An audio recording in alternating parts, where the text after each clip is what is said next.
How to make Zara house music from scratch for beginners. So obviously now let's start with the most important synth step, which is the Zara step. So for that we're gonna open Serum 2. So the first wavetable that we need is this default shape, which is basically a saw wave. Then we're gonna enable the second oscillator and go on here, S2 tables, analog, and we're gonna look for DM Oscar. This doesn't sound good, but just stick with me, you're gonna understand exactly what we're doing here. So now what we're gonna do is we're gonna increase this one oscillator by 7 semitones. Right now I'm playing a D minor chord. Okay, now let's make it sound a bit more interesting. We're gonna enable the filter and go on filter low 24, add a bit of resonance. Obviously enable them with all oscillators. Now we're going to also add a bit of low end, decrease the octave from this default shape by 1, and also we're going to select this specific triangle wave. This is more responsible for the low end, so we're going to also decrease the octave by 1. The resonance is a bit too high. So the problem now is this sounds way too generic. So we're going to add now to both oscillators a bit of unison. Just detune it slightly, which sounds really interesting now. There's this one too.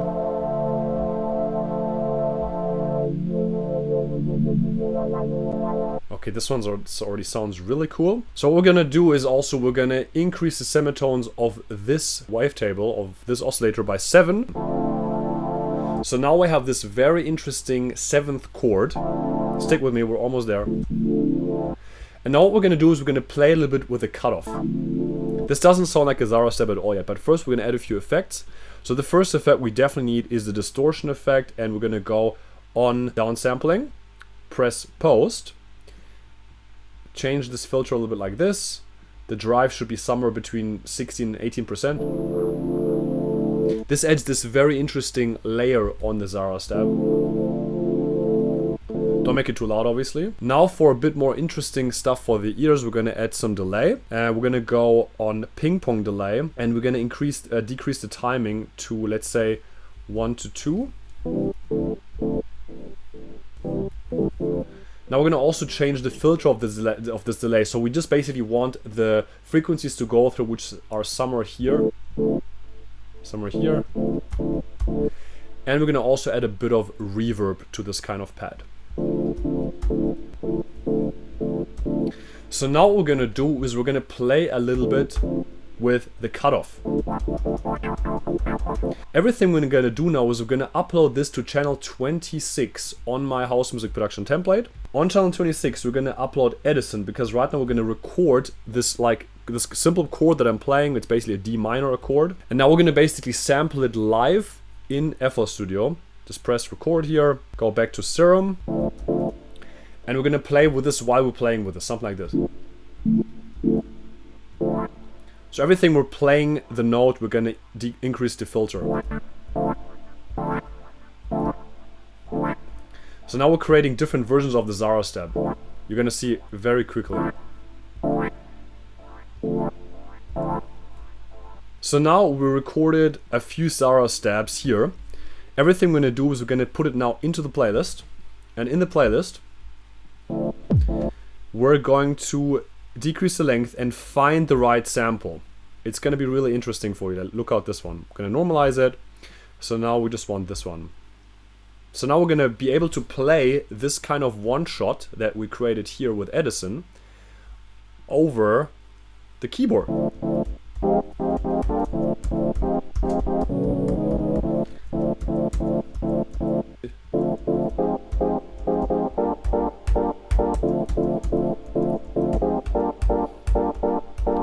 So if you think now that this specific Zara step needs some processing, you can obviously add it to another channel and apply some EQing to it or whatever you want to do. In this,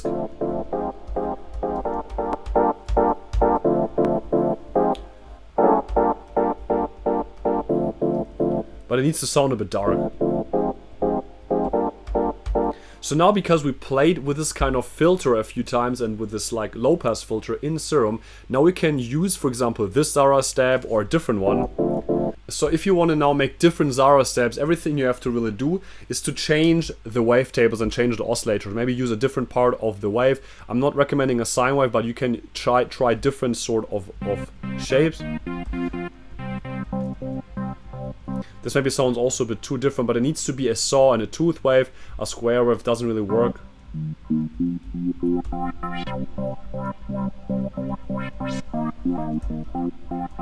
By the way, if you're a minimal deep tech producer sitting right now under 1,000 monthly listeners, you're not exactly sure how to grow your audience to over 10,000 monthly listeners, then I've built a step-by-step system for that. It's called the DF Originals Minimal Deep Tech Blueprint, and it's linked under this video if you want to check it out. And now, let's get back to the video.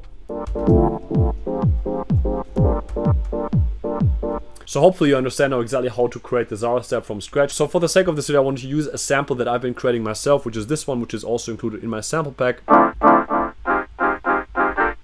So we're gonna just write a little pattern on instrument 2.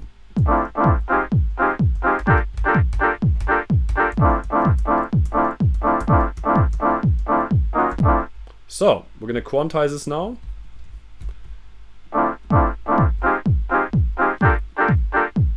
Add it to channel 20 because we want to add a bit of reverb.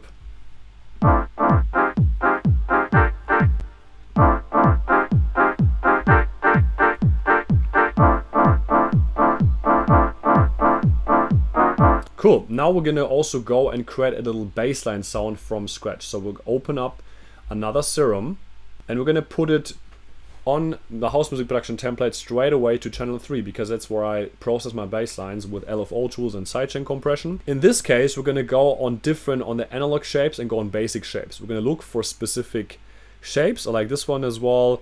We can also work with this kind of tooth wave. Decrease the octave by 2. We need to enable the low pass filter here. Cool, then we have a second shape. We're gonna go on a very, very basic sine wave.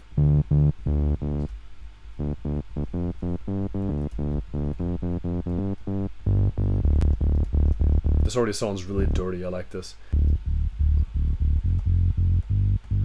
Cool. Okay, right now we just have a very generic bassline. Also make sure to decrease the randomness of where the bassline starts, like this, to 0.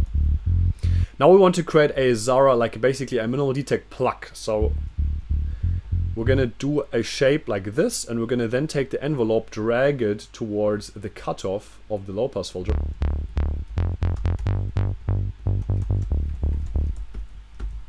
I like this. So now we're gonna also add a bit of processing because usually bassline sounds definitely need quite a bit of distortion. So we're gonna go on the distortion and change the filter like this. Obviously, if you want to add a bit of an interesting texture, you can obviously always add the downsample saturation. So it's gonna add something very interesting to it, like this. So now you have also a bit of top end in this bassline sound. I like this. What I think this one needs as well is a bit of EQing. So this is really like just about practicing it. So I would add a bit of equalizing and boost a little bit the low end, somewhere at around 100 Hertz.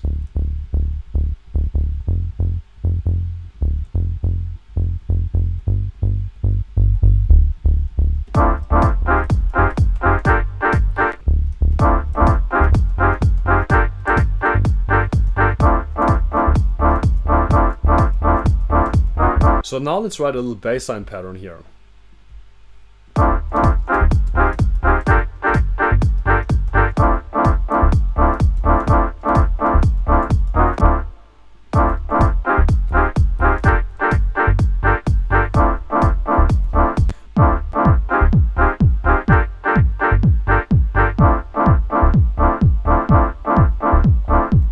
Also, when you produce a project, always make sure to organize everything. Oh wow, the drum loop is too loud. Assign it to a channel, like channel 12.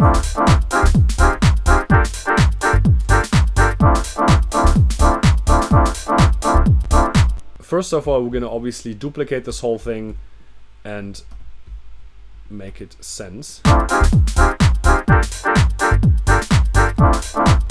Also, just for a bit of interesting feel, I want to add a kick in between kicks here at the end of 4 bars.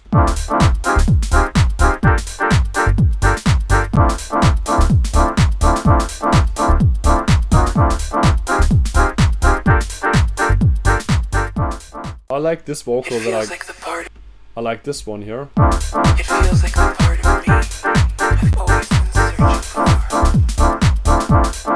It feels like the part of my natural state of allowing, listening, being. Let's also add a little crash here at the drop.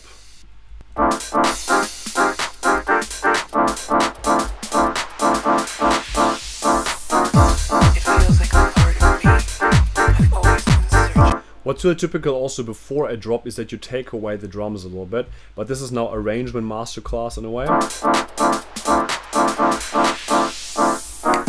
It feels like a part of me I've always been searching for. So if you want to understand a bit more about arrangement, I also created this video, which explains exactly how I'm arranging my songs to make your songs interesting, to not lose the attention of the listener on Spotify, for example, because it's very, very important in marketing nowadays that you have songs that are interesting. So thanks a lot for watching this video, bro. I appreciate you, and I see you in the next one.